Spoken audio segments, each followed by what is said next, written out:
sahabat SDP, kita berjumpa lagi.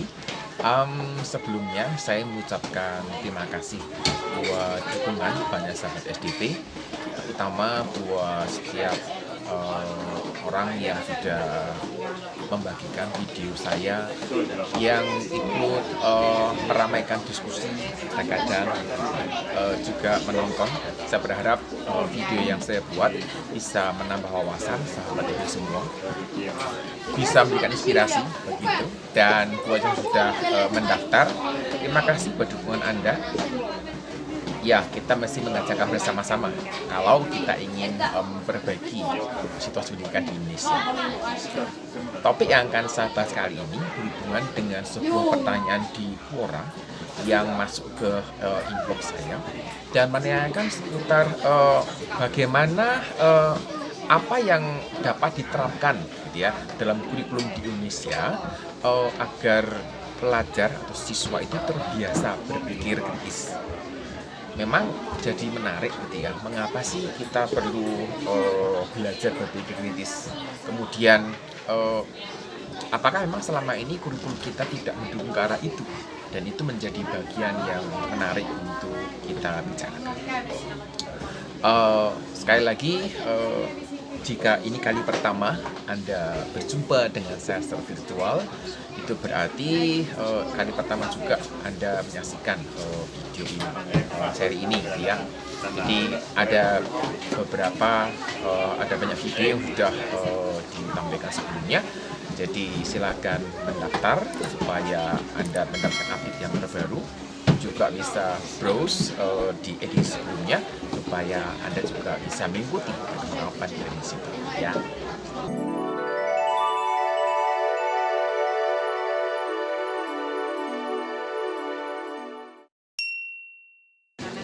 Yang paling penting adalah saat ini mengapa gitu ya berpikir kritis itu adalah sesuatu yang sangat penting gitu. Yang pertama, kalau kita bicara tentang mahasiswa, maka mahasiswa ini sudah masuk di tahap berpikir gitu ya yang tingkatannya cukup tinggi sehingga tahap itu sudah masuk ke tahap analitis gitu. Informasi yang beredar gitu ya di internet terutama membombardir mahasiswa sehingga perlu bisa memilah informasi, perlu bisa menganalisis dengan lebih baik. Dan itu dilatihnya bukan ketika kuliah sebenarnya, dilatihnya ketika ada di tingkat SMP atau SMA, bahkan sebenarnya dapat dikembangkan ketika mereka masih ada di sekolah dasar. Dan itu menurut saya ya sudah diakomodasi dalam kurikulum pendidikan di Indonesia.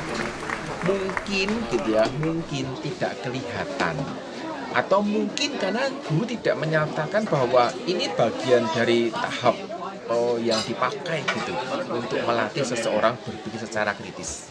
Dan oleh karena itu saya perlu memberikan beberapa penegasan supaya menolong sahabat SW melihat bahwa memang kurikulum kita sudah mengakomodasi hal seperti itu. Kalau kita bicara tentang contoh begitu ya, contoh yang paling nyata begitu di dunia mahasiswa khususnya terkait dengan begini. Saya mengamati bahwa banyak demo-demo di Indonesia, demo mahasiswa di Indonesia maksud saya lebih didominasi adu otot bukan adu otak. Jadi saya merasa bahwa mahasiswa sebagai intelektual muda seharusnya gitu ya, seharusnya berjuang juga dengan otaknya. Artinya berjuang juga dengan daya nalarnya, berjuang juga dengan pola berpikir kritisnya. Itu yang saya tunggu, itu yang saya harapkan. Dan pada waktu kita bicara hal yang demikian, maka sebenarnya demo-demo selama ini yang kelihatan gitu ya tidak benar-benar mencerminkan kemampuan analitis seorang mahasiswa yang seharusnya bisa kelihatan. Contoh berikutnya terkait dengan kritik gitu ya. Kritik yang diberikan mahasiswa kepada pemerintah menurut saya juga bukan kritik yang membangun karena sekedar salah pemerintah itu. mestinya diberikan solusi, ya. Solusi berdasarkan kemampuan analitis mahasiswa ketika mengumpulkan data, ketika mendapatkan berbagai macam informasi, itu disampaikan. Kalau hanya sekedar wah salah pemerintah itu tidak mengerjakan yang seharusnya dan sebagainya, maka tidak menunjukkan gitu ya bahwa mahasiswa adalah seorang intelektual muda yang menjadi harapan buat bangsa ini. Ya, itu beberapa contoh gitu ya yang saya mau sampaikan kepada mahasiswa supaya juga menyadari bahwa oh ya seharusnya sebagai mahasiswa bisa memberikan masukan yang lebih berharga buat pemerintah, buat kemajuan negara ini juga.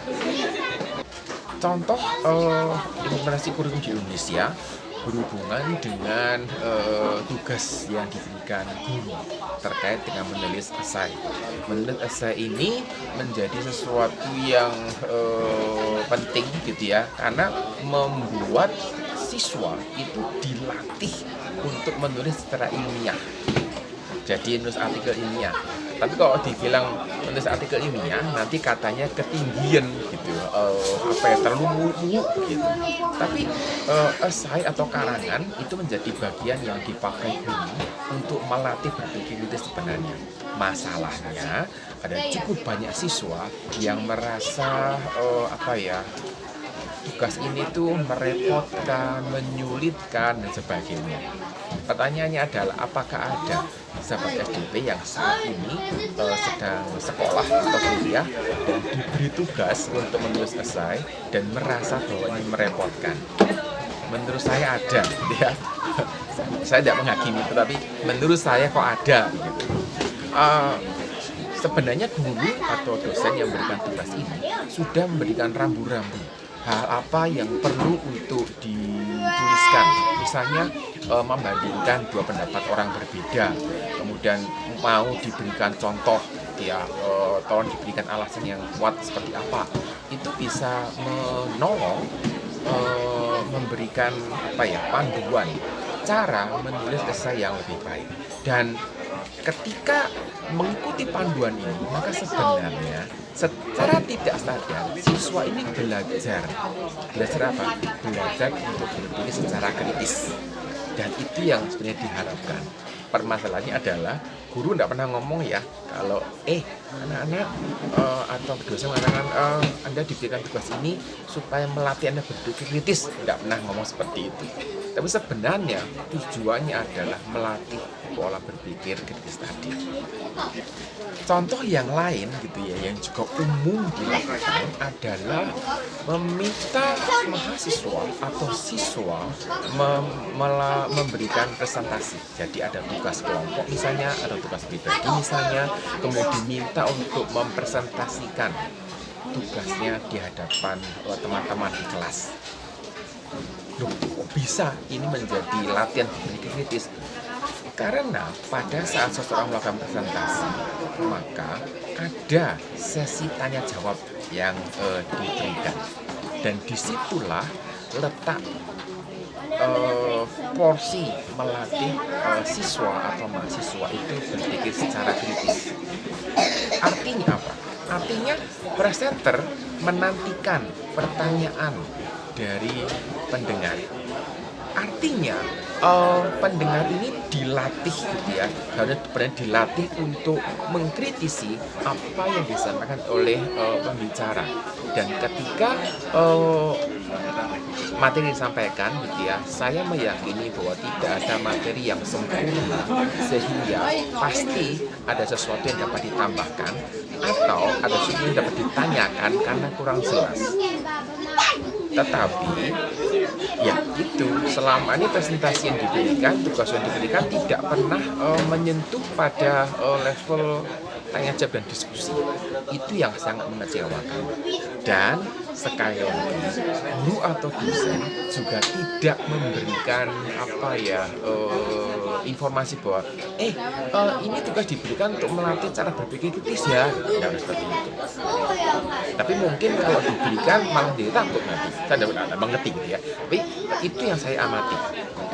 Kalau kita bicara tugas esai gitu ya, hal-hal yang dikomentari mahasiswa atau siswa terkait dengan ini adalah merepotkan dan menyulitkan.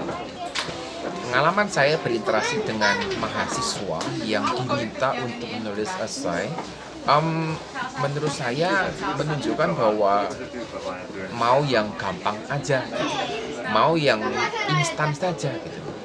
Saya menemukan banyak sekali copy paste di dalam esai yang dibuat gitu ya, copy paste langsung dari artikel yang lain, dari karya orang lain. Ya, berarti itu namanya plagiarisme. Atau menemukan terjemahan dari artikel berbahasa lain. Jadi ada artikel yang senada, kemudian ditemukan, terus diterjemahkan tanpa diberikan kutipan aslinya. Itu pun juga masuk dalam plagiarisme. Jadi keinginan untuk mempermudah proses pembuatannya gitu ya, itu sebenarnya merusak proses belajar dan sebenarnya merupakan hal yang tidak diharapkan oleh guru dan oleh dosen. Di era internet saat ini cukup mudah kok menemukan informasi yang dapat di copy paste seperti itu. Tetapi juga cukup mudah buat dosen, buat guru untuk menemukan dari mana sumber aslinya. Saya sering menemukan hal ini dan saya selalu memberikan tanda dan mengembalikan pada mahasiswa. Saya beri tanda sumbernya dari mana, saya tahu dari mana sumbernya ini. Dan itu terjadi. Saya berharap bahwa hal ini menjadi sesuatu yang menolong sahabat SCP ketika membuat esai, dibuat menjadi bagian yang melatih untuk berpikir secara kritis tadi. Ketika bicara tentang kebiasaan membuat tugas tadi yang saya sampaikan, terbiasa copy paste, terbiasa untuk menyadu karya orang lain, menerjemahkan karya orang lain dan sebagainya, ini dibawa ke level kuliah, maka sebenarnya ini sesuatu yang sangat menyedihkan. Dan juga tugas-tugas yang diberikan selama ini dianggap menjadi beban gitu ya, bukan menjadi bagian dari perkuliahan. Selama ini mahasiswa berpikir menghitung SKS hanya terkait dengan jam kuliah. Di dalam sebuah video terkait dengan kuliah dengan SKS, saya sudah menyampaikan konsep dan perhitungan yang kita bisa pakai sebagai sebuah panduan bagaimana menghitung SKS ini. Dan berpikir itu juga terkait dengan kemauan untuk membaca. Cukup banyak mahasiswa yang malas untuk membaca bahan materi kuliah, membaca buku itu malas seperti itu. Dan saya perlu sampaikan bahwa ini sangat menghambat proses berpikir kritis. Jadi ketika ada orang mengatakan kok sekolah tidak mengakomodasi cara berpikir kritis, tidak mengajarkan dalam kurikulum gitu, saya mengatakan ada, tetapi tidak dikerjakan oleh mahasiswa, dan ini sangat menyedihkan. Sebagai contoh gitu ya, saya teringat undang-undang cipta kerja yang didemo mahasiswa. Undang-undangnya itu totalnya sekitar 1000 halaman. Saya hanya bertanya-tanya apakah mahasiswa benar-benar membaca undang-undang ini atau tidak. Karena ketika saya memberikan bahan materi kuliah 10-20 halaman pun tidak dibaca. Ini 1000 halaman undang-undang dengan bahasa yang cukup untuk dimengerti. Dan itu yang menjadi pertanyaan terbesar buat saya hingga hari ini. Jadi ketika kita bicara tentang kembali ke pertanyaan tadi, apa yang dilakukan terkait dengan kurikulum supaya bisa berpikir kritis gitu. Saya mau terbuka sampaikan bahwa kurikulum pendidikan di Indonesia sudah mengakomodasi hal ini. Kurikulum di Indonesia sudah memikirkan hal ini. Kurikulum di Indonesia sudah memasukkan aspek berpikir kritis ini di dalam proses pembelajarannya. Dan menurut saya juga dosen, guru, pendidik, dan pengajar semuanya sudah berusaha memasukkan proses berpikir kritis ini di dalam bagian dari proses belajar, di dalam mapel atau makul yang diajarkan. Dan masalah terbesar begitu ya ada di peserta didiknya, ada di siswa, ada di mahasiswanya. yang merasa bahwa tugas ini adalah tugas yang menyulitkan, tugas ini adalah tugas yang merepotkan, tugas yang tidak masuk akal katanya, tugas yang tidak disukai dan sebagainya. Dan ini menjadi sesuatu koreksi buat sahabat SMP khususnya yang sekarang sedang sekolah, sedang kuliah.